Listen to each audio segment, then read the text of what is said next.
Imagine walking in to a maximum security prison to teach convicted killers how to stop fighting.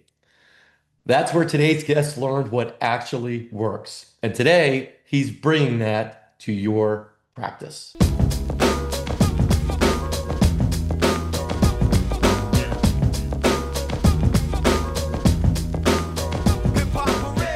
Welcome to Freedom by Design. I'm Jamey Schrier. This is a show for private practice owners and independent thinkers who want to build a business and a life on their own terms. Most of us start a practice to create freedom. And somewhere along the line or somewhere along the way, it starts running us. This show is about changing that. My guest today is a lawyer turned peacemaker who has spent his career teaching people how to resolve conflict and de-escalate tension, not in boardrooms, but in places like maximum security prisons and the Congressional Budget Office. He's trained hundreds of thousands of people in the skill of de-escalation, from gang members serving life sentences to members of Congress and their staff. If it works there, I'm sure it's going to work in your practice. He's also the author of 4 books, with his fifth, Empathy Leadership. I am on the list to receive it. Out Good. this September from Beyond Words and Simon and Schuster. Doug Noll, dude, great to have you here, man. Hey, Jamey. Thanks for that great introduction. And everybody that's listening to this podcast, whatever platform you're on, Spotify, Apple, Google, doesn't matter. 5 stars right now. Don't stop. This is a fairly new podcast.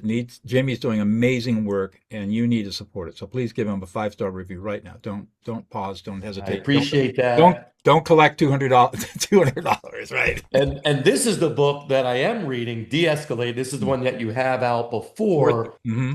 And already just in the first couple of pages, it's just resonating because I mean, what I learned in my own business going through all the trials and tribulations, it's we have the know-how, especially with AI. We have the know-how, yet the thing that really gets people going is this idea of difficult conversations, the tension around team members, the problems and the fires that come to us constantly that, frankly, speaking for myself and the people that I've worked with, we don't handle it really well. And it's not because we don't care, we're not empathetic, but we're not sure what to do with that. Right. Um, let's just start there. What's going on in those moments? Share a little bit about that. And let's just dive in. Okay, there is so much to cover and it's such a short time. So let me see Yes. if I can distill it down where it's really simple. So first of all, what's the problem? The problem is we have never been trained how to listen. We've read Sheila Heen's book, Difficult Conversations, Crucial Conversations, the 5 love languages, all these books out there, but none of them really teach us how to listen to emotions. And and we've been trained culturally from the time we were little children that emotions are bad, emotions are evil. Mhm. Religious traditions have imprinted emotions onto weakness and sin. Right. Um, we've been told by philosophers that rationality is the highest state of being, and all of it's wrong. First of all, there's no such thing as rationality. Never has been, never will be. We are not rational beings. We are emotional beings. Every decision we make, every behavior we engage in is emotional. And in fact, we can't even make decisions unless we had emotions. And So being in the medical field, it's true everywhere.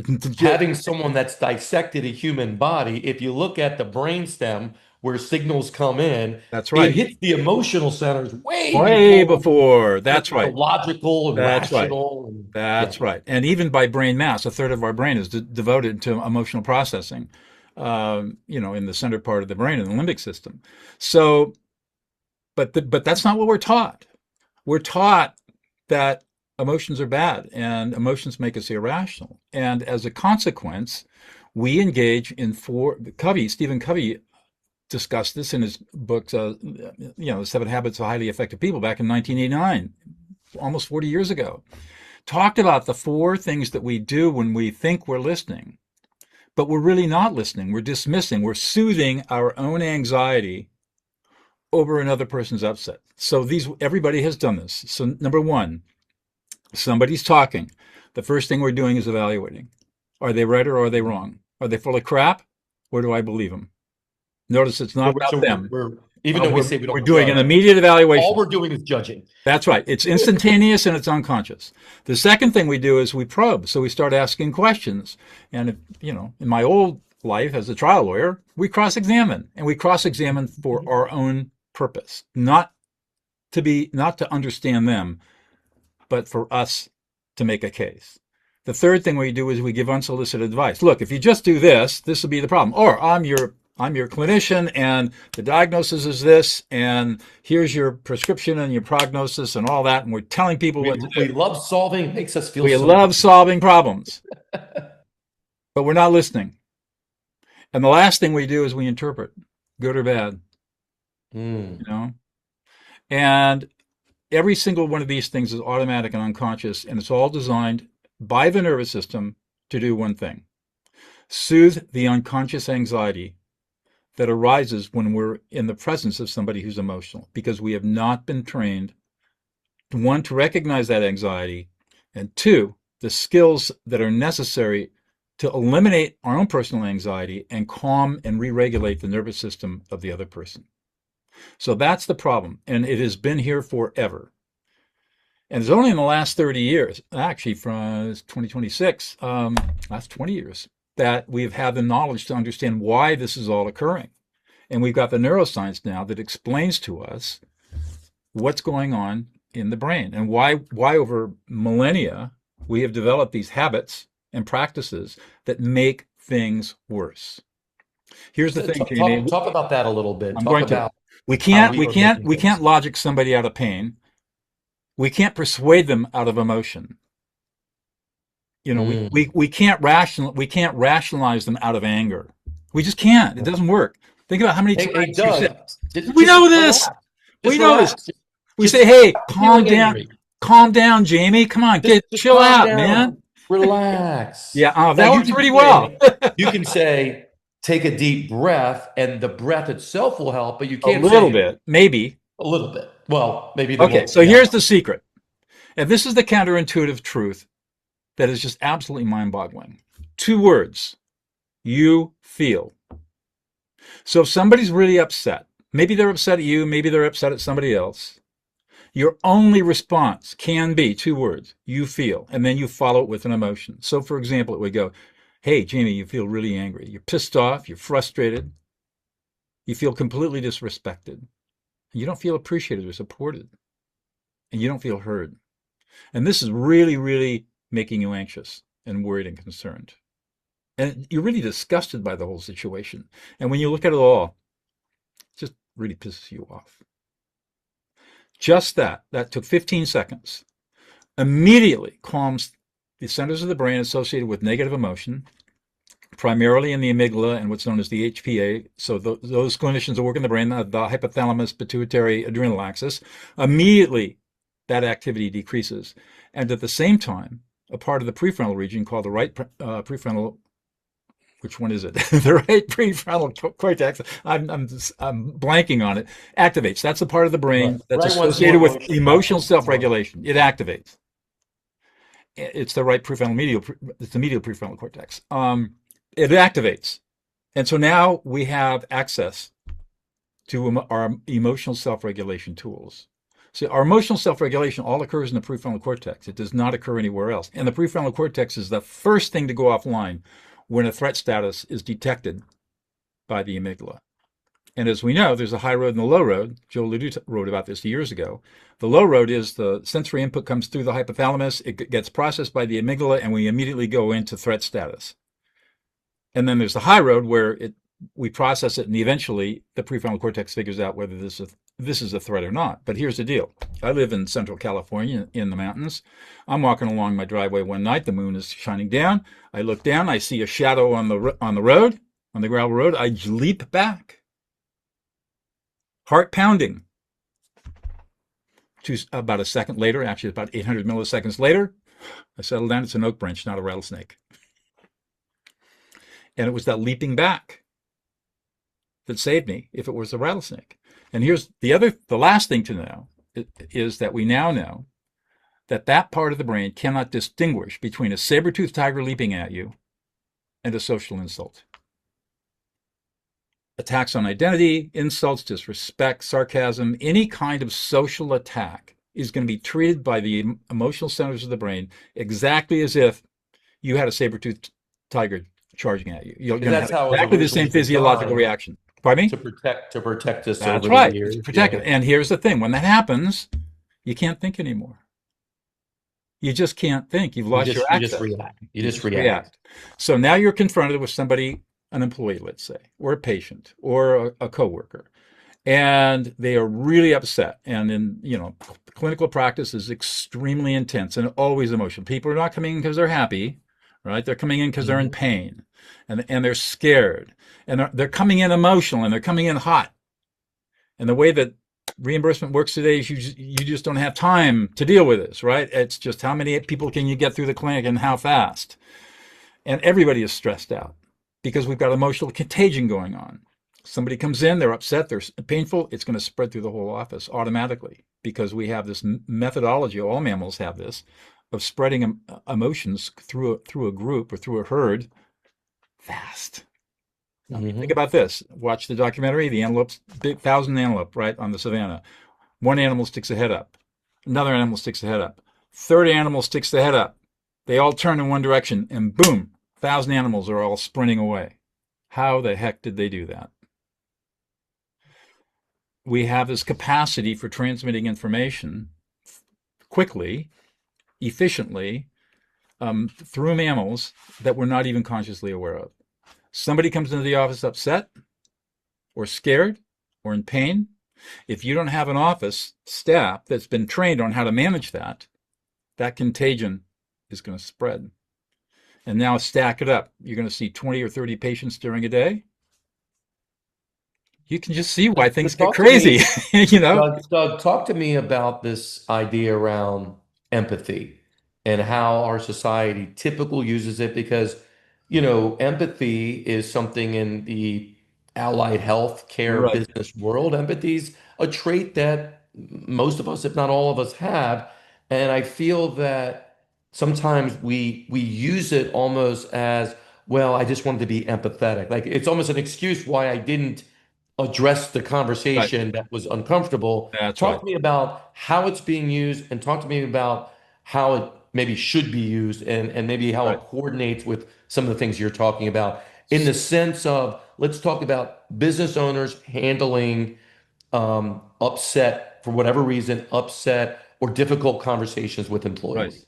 So the old idea of empathy, the word was coined in the 19th century, late 19th century in Germany, and then it was retranslated into English around the beginning of the 20th century. And it was the idea that we can feel what somebody else is feeling.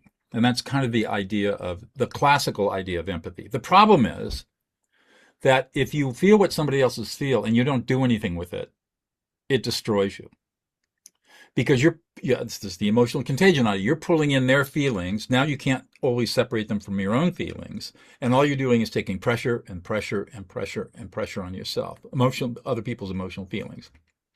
Now we know from neuroscience that there's something called cognitive empathy. And cognitive empathy is a learned ability. You're not born with this. It's not something that some people are blessed with and others aren't. It is a learnable, teachable, measurable skill. And it's the ability, the learned ability to recognize and name the emotional experience of another person from their frame of reference. The technical term is called affect labeling. Okay. And it's a simple practice of you feel, like I said before. So when you're practicing empathy, if I say, Jamie, you're really angry, or you're in a lot of pain right now, or you are really upset, you're scared, I'm immediately putting a shield around myself so I'm not absorbing that emotion internally. And I'm regulating both of our nervous systems. I'm keeping my own nervous system regulated and I'm regulating your nervous system at the same time. Or actually, I'm helping you regulate your own nervous system at the same time. And it is a precise neurophysiological outcome from a very precise intervention. And that's the power of this stuff. It's not some touchy feely, kumbaya, hands around the tree kind of stuff. It is a Right. precise skill that is neurophysiologically measurable through fMRI scanning. And that's why it works. Um, and like you said earlier, I've tested this in some of the most craziest environments you can possibly imagine. Maximum security prisons. I mean, for 3 years, I was teaching guys coming out of gangs, murderers Hmm. coming out of gangs, 100 feet from Charles Manson's cell. I mean, that was the belly of the beast. And they learned these skills, and the transformations were remarkable.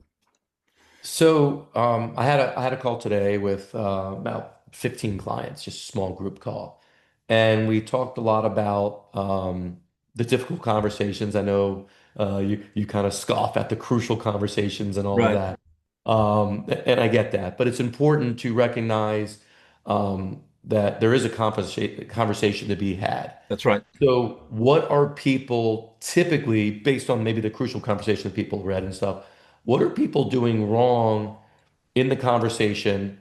So, let's say somebody comes to a meeting and they just seem unhappy. They seem kind of distant and all of that. Their numbers are down and all that, and you got to face it. You don't want to face it, but you need to face it. Just take me through give me a little bit of opposite, like Sure.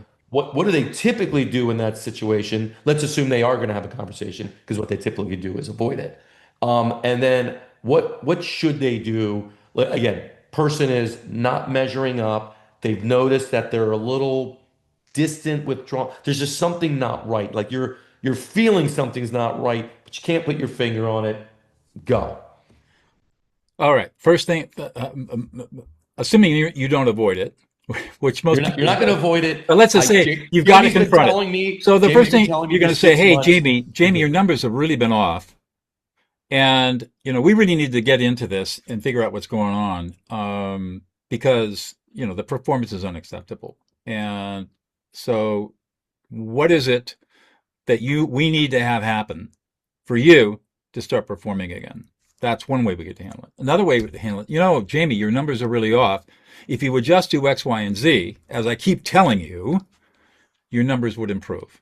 That's the These second way. are not the best way to do it. These are the worst ways to deal with it, but Just we're going to just go want to make automatically. sure, We're going to go automatically. Jamie, what do we have to do to get your numbers up? They suck. That's right. Not the Exactly. best way to do That it. is Got that is all your all you, Jamie, my employee is going to do is your threat status just went on, and you can't hear a word of what I just said. it. Right. Because you are You're now providing you are a now you are now high protect you're protecting yourself. right. And I'm using my power as the owner That's and it's right. coming off as a Threat. threat or whatever. And Massive I'm threat. gonna I'm That's gonna right. back away and protect. You're going to shut down. You're going to get defensive, or you're going to get counter aggressive and say, Jamie, Doug, what the heck are you talking about? My numbers are fine. Who the hell do you think you are to tell me like that? There's that possibility. The verbal There's that aggression. possibility. Or it's, you know what, Doug, you're right.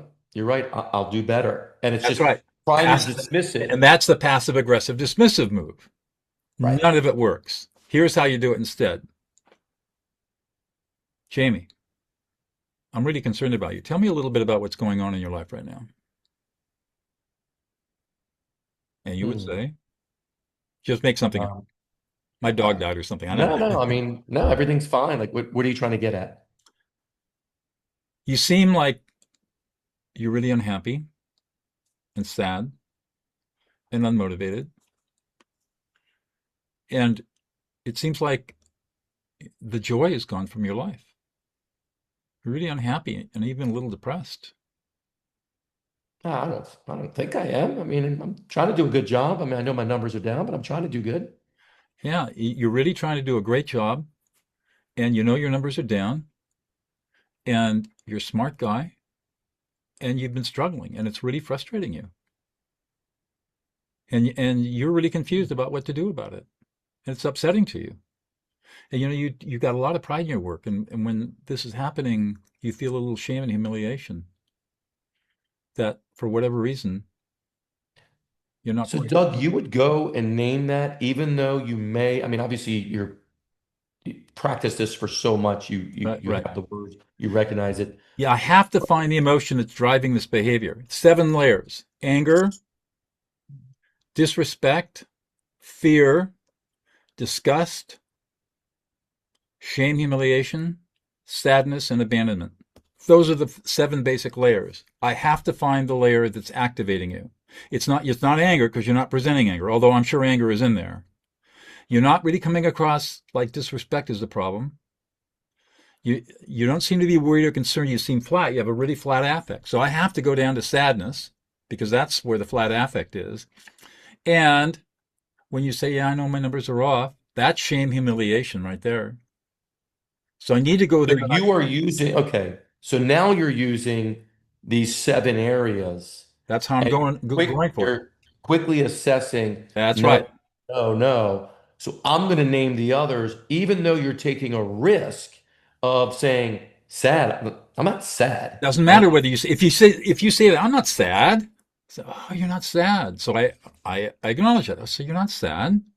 You're just unhappy, and you're not feeling motivated right now. And you would say, well, yeah, I guess that's true. I mean, I'm not unhappy. It's just that I'm trying to do the best I can. You're trying to do your best you can, and you're a little frustrated with yourself because the numbers aren't there, and you're wondering what's going on. So tell me more about that. So I'll always say, tell me more. Tell Get me you to more. start talking because there's something going on in your life emotionally that's causing you to not perform. We need to find out what it is. But I can't ask you what's going on in your life that is causing you to do this because you're going to get defensive. Right. Just say, tell me more. Tell me more. Tell me a little more. Yeah. Tell me more is one of my favorites It's because it, and it's not even a question. so it seems like for people who are watching and listening to this, I know that it looks like it's very intrusive. And who the heck am I to be naming somebody an employee's emotions? And it seems like it's way inappropriate, maybe way too Yes. intimate, way too over the boundary. And that's how it appears to everybody when they first see this and they haven't practiced it themselves. But it actually has the opposite effect of what you think it would have. Hmm. Instead of feeling like you are overstepping or you're crossing boundaries that you shouldn't cross, you are building trust and safety. Jamie's brain right now is asking three questions. Can I trust you? Am I safe with you? Do I matter to you? Can Hmm. I trust you? Am I safe with you? Do I matter to you? When I name his emotions, as I just did, the answer to those three questions is going to be yes. And the moment those questions are yes, the defenses come down. Jamie feels psychologically safe, and he's going to open up and tell me what's really going on. And that's when we can get into the problem solving.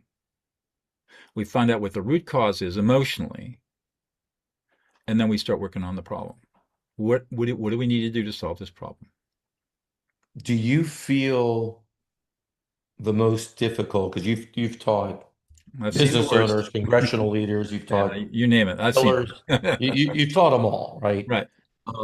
Do you feel that the biggest challenge or resistance that people have is what you just mentioned, the idea of no, I can't cross that line. I'm That's just right. trying to The play my reason role. what's really going on is our own anxiety around emotions because we've been programmed from childhood that there's only a narrow set of emotions that are acceptable and everything else is Right. unacceptable.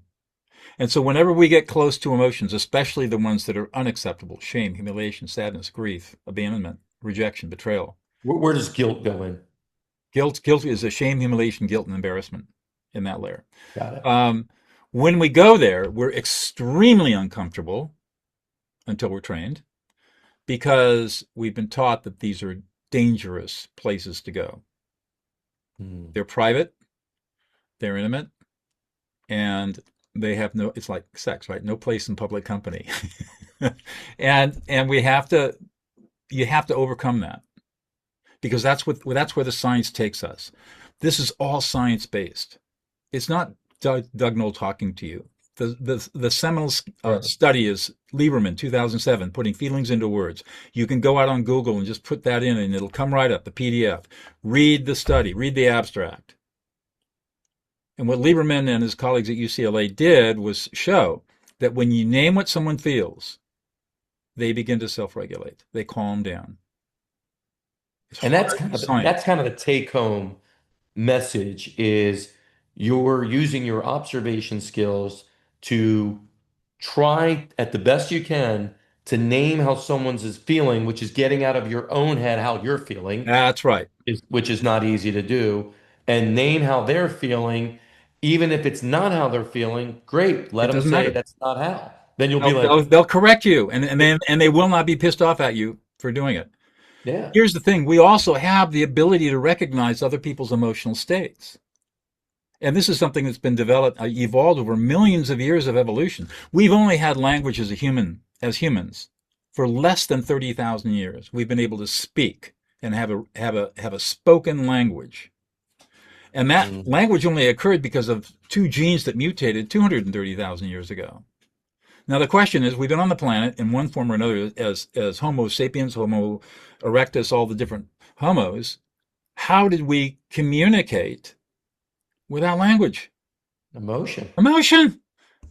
And so those If of I'm us, upset, I you're don't gonna, need to say you're going to know it, anything. but you're not going to be able to speak it. And so we have the innate ability to accurately, effectively, efficiently, and quickly assess the emotional state of another human being. Where we lack is associating the emotion with the language, English language words of emotion, because we've never been taught how to make that association.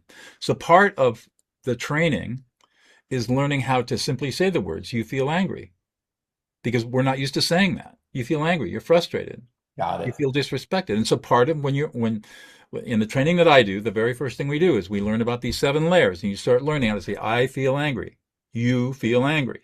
And you literally say it just like that to build the neural pathways to allow you to associate emotion with the words. You're So building there's a two things database. going on here. One is practice, like anything else. This is a, like you said from the very beginning, That's and I right. love It's this, practice. a learned skill. That's it. It's It's a about as learned hard as learning how skill. to ride a bicycle and takes about as much time. Right. So, but if you read my book, De-escalate, it's like reading a book on how to ride a bicycle. You'll never ride the bicycle. And if you only get on the Yeah, bicycle for usually. 2 minutes every day, you are not going to learn how to ride the bicycle. And if you don't take a couple of falls, you're not going to learn. And then when you're listening to emotion, you are going to make mistakes. No big deal. We all make mistakes. Don't worry about it. That's So just part of the learning curve. So You know. remind our listeners, because I want to get them into a little bit of a visceral state of what happens if you choose, because this is all about choice, Of if course. you choose not to do this and to continue to do things the way that, for no fault of your own, just you've been taught and trained and told this is what emotion is, and this is, basically the best ways to avoid it.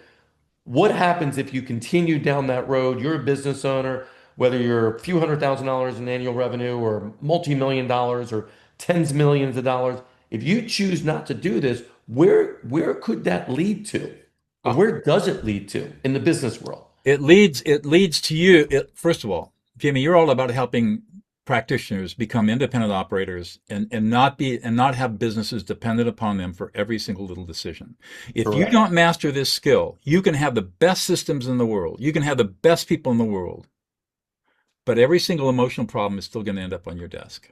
So if you want true freedom, what you learn this skill, and then you teach your people how to do this so that those emotional problems are solved at the lowest possible level in your organization. Otherwise, they end up on your desk. They don't go away. They only get worse. You see turnover, loss of productivity, really poor patient outcomes or patient satisfaction surveys because they're not feeling listened to. They're not feeling heard. And the problem just keeps compounding and compounding and compounding until you're taking it home, you're kicking your dog, you're throwing your cat out the window, you're yelling at your spouse, the kids are all running for cover when you come home because you're carrying all this stuff home with you. And ultimately, the stress kills you. Right, you're carrying, and I love it. I guess everyone understands why. When I met Doug, I said, "Dude, we need to do a podcast, and we're probably going to do more than that because this is something I haven't heard at this level in our industry, in the healthcare business Well, industry." And I was it's like, it's it's absolutely essential in healthcare because you guys are dealing with upset, hurt people. That's who your clients are, your patients. "Well, the owners to the staff, and the staff to the Right. client." But I but mean, it's everybody's dealing with pain. And if you don't know how to deal with it, it's just going to accumulate. You numb yourselves out. Eventually, you just numb out, and then you can't do anything. Well, you keep trying to rationalize it And you because can't. we're smart people. So I You, wrote down a couple things you said here. You said this, and I wrote like skill versus emotion. Like we're taught because we're not taught any of this, right? We're taught the logical, rational. This is what it is, right? This is the system. This is the the process of learning how to evaluate the SOAP, right, right, SOAP type of thing. And if someone you mentioned that you're having a staffing issue, you're having declining reimbursements, you're having gaps in the schedule. I've always been the person saying, you know what, especially with AI, but even before AI, you can type into AI technically what to do. It will say, well, Jamey, you need to, this is how you put Dan Martell's delegate system together, and you do this. This is, Jamey's five-step in hiring somebody. All of that is great. I call it all mechanics. It's mechanical. What you're saying is if you're doing that, you can keep tweaking that you can do it better, better, and better. But chances are there's a deeper emotional component that is underlying all of all of it. it. That's right. And That's once you, freaking brilliant, man. That's and that's man. true. And here's the really good news. Once you master this skill, you'll never have a fight or argument again in your life with anybody. You'll go around in a your inner self will be so peaceful.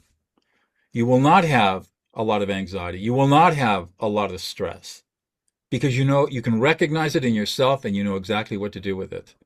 Your whole life completely transforms. I'll just give you one number out of the Prison of Peace Sure. project. For 10 years from 2010 till the pandemic, my colleagues and I were working in maximum security prisons here in California and also in Connecticut, training lifers and long-termers how to become peacemakers and mediators to stop prison violence. 800 of our lifers who were certified by us went through our entire training program, have been released on parole here in California. Not one of them has reoffended. Not one. And what's the state average? Oh, it's 20%. Oh, the recidivism rate's like 86%. 86 that 80%, they're gonna 86% do something. reoffense. If you've got an 86% chance of reoffending. If you go to prison and come out, there's an 86% chance you're going to go back in. These Hmm. are lifers, people who killed people. Zero recidivism. Not one of them has reoffended in the last 20 years. This stuff works. And Wow. Wow. if I can teach a murderer to be a peacemaker, you can learn how to apply these skills in your practice to get rid of all the stress and conflict and fights and arguments and difficult conversations and all the emotional stuff because all of a sudden it becomes really easy to manage. So a couple more questions before we wrap up. Culture is a overused word. I mean, culture. We need a better culture. How's I our know. culture? Our Like we culture. need better communication. And of course, I always ask, what do you mean by culture, right? Exactly. Um, Talk to me just briefly about, and obviously you've heard the same stuff, this idea of how are business owners, and this could be anybody, using culture, and what are they, we know it's going to lead to what you just said, but what are they missing with that? This idea of culture, in your opinion, what is culture? What are they missing with that? And let's say they have a damaged culture. What can they do Dysfunctional to culture. start rebuilding it? Yeah. So culture is a word that we use to describe a whole set of amorphous ideas around beliefs and values and attitudes and practices that people conform to in order for an organization or tribe to survive. There are basically two cultures in every organization. There's the mission statement culture that everybody puts up on the wall, and then there's the real culture. There's the actual culture. There's the action culture, and they're almost never the same because culture starts with leadership.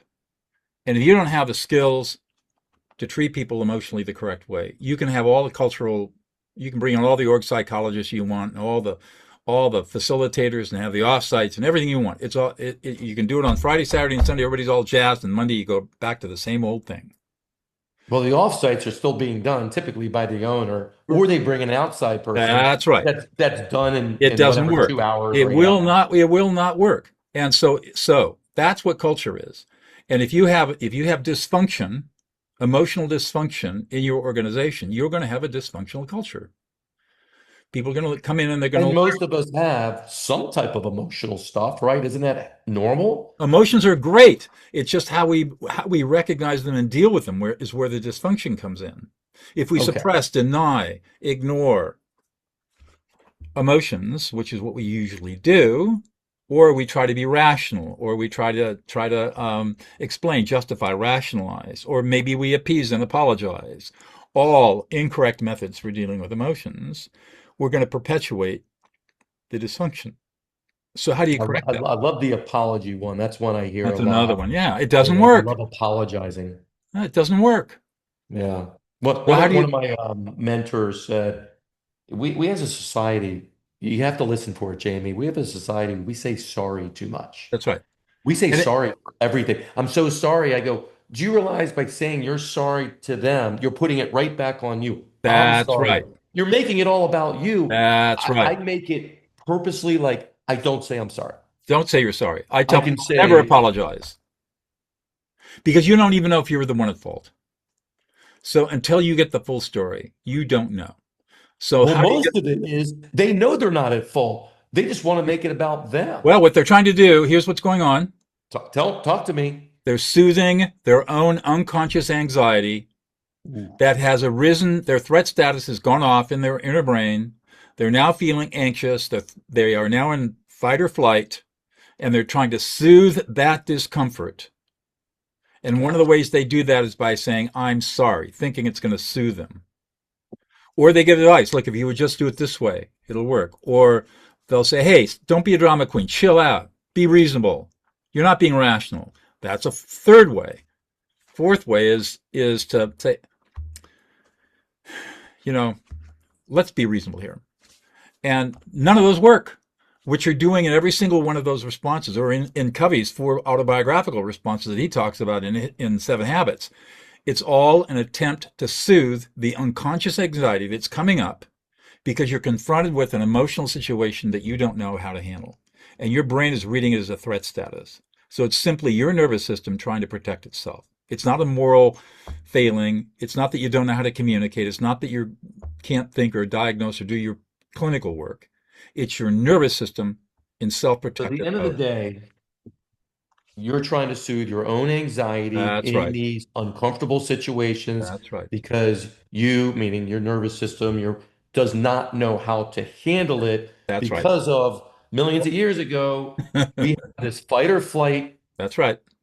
And we automatic have response. never taken the time as a culture to train ourselves to be comfortable with emotions. We have done exactly the opposite. So whether it's a tiger or whether someone is putting you down or shame or whatever the Same thing is, thing. your brain doesn't know really the extent That's right. of the It's only the prefrontal differentiation. cortex can make the distinction between an insult and a saber-toothed tiger charging you. The rest of your brain thinks it's just all one big massive threat and is going to respond that way. And when you feel that discomfort, your brain is automatically, your nervous system is going to say, I need to get rid of this. This is dangerous. Feeling anxious is bad. So they'll go into these unconscious reaction behaviors that you just say automatically without thinking about it, that only make things worse. I'm sorry. It's a classic one. Don't be a drama queen. There's another invalidation. It's all classic. We see the same patterns over and over and over again, and none of it works. Well, I do tell my daughter who just turned 20, don't be a drama queen. And I can tell you it 100% works. It pisses her off a lot more. That's right. Whap whap. And I'm not saying, Doug, as her father, and she's a very strong personality, we battle all the time. I'm not saying I'm not trying to do that. Maybe I'm trying to do that. I don't know. You are Maybe it's soothing just, your own anxiety, and you're not even aware of it. So here's the secret: you got oh, your I'm aware 20-year-old of it daughter, now. and she's really upset. Honey, you're really upset. You're frustrated. You're pissed off. You're so angry you could chew nails. Nobody's listening to you. You feel completely disrespected, and you feel completely unappreciated. And right now, you're feeling completely alone. Nobody's there with you. So there's no explaining what to do. It's just stating it. Name the emotions you feel. That's the secret. So simple, so powerful. Hey, Doug, you and I both know simple ain't easy. I didn't say it was Hey, easy. dude, you and I can talk all day about this, and we're definitely going to circle back on this. I think people are going to want to hear more about it because you are hitting the things that we go deep in with our clients, and so much of it's relationship, but so much of it is just their own, emotional intelligence and Yeah, diving into that. that's right. So for people that want to go deeper with you, or get their hands on the empathy leadership book, or to follow you or whatever, what should they be doing? Okay. How do you find me? First of all, I'm a sole practitioner. So, and I live in rural California. So I'm pretty easy to get a hold of. My email address is doug at dougnoll, Noll.com. My website is dougnoll.com. If you're really We'll have interested, all of that yep, it'll there. be, so that's the easiest way to reach out to me. Just pop me an email. You can find me on, I'm more active on LinkedIn than anywhere else, but of course, not my social media presence is everywhere. I've got a ton of content on my Substack, dougnoll.substack.com. I've got a ton of content on LinkedIn, a ton of videos on my YouTube channel that can give you the guidance. Of course, de-escalate, and then now empathy leadership. And what I've got coming out, the book's coming out in September. Of course, like all authors, I'm in pre-sale mode. So the more Yeah. books I can pre-sale, the better. So if anybody has organizations where you'd like me to come in and either do a webinar or do workshops or speaking or training, I've got packages set up for you buy books and you get me at a deep discount. And just email if you're interested in learning that. I'm more than happy to work with you. And here's the thing that I think it's not so much about me selling and making stuff. I'm at a place in life where I don't need to do this, but I'm doing it because it's so powerful. I'm Yeah. thinking about every single clinician that's listening right now, every business owner that's got some kind of allied medical practice of some kind, and you're dealing with patients and you've got staff. Imagine what it would be like if your staff had these skills and could teach them to your patients so that your patients walked out of your clinic knowing how to never have another fight or argument again in their life. How many Mhm. patients do you touch a year? How many people could you bring peace to their lives by teaching them these simple skills? And what would it do for those families? And what would it do for your community? That's the power of this. Wow. Every single person listening to this can be a power of peace in your families, your communities, and in your practices. That's the real power of this. I love that. Look, this is freedom by design, and true freedom is really understanding your own stuff and realizing this is not your fault. It's the way we're made. It's the way the society is. But now that you know this, Doug showed you this. There's a better way to handle these conversations, whether they're personal at home, whether they're conversations with your staff, or if you're in clinical care, conversations with patients or clients of yours. He has a simple way of doing it, and it's going to absolutely change your life.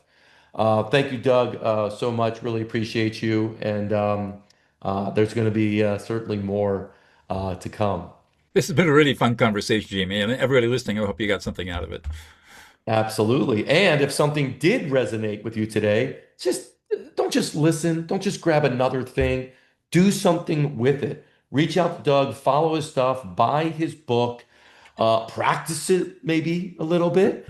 And if you want more clarity on when your business is and what to focus on next, take our practice growth assessment. It'll help you better understand what's actually driving your business and what may be holding you back. And if this episode helped you think differently, share it with another practice owner, share it with someone who needs to hear it. They will thank you. Thanks for listening. I'm Jamey Schrier, and this is Freedom by Design.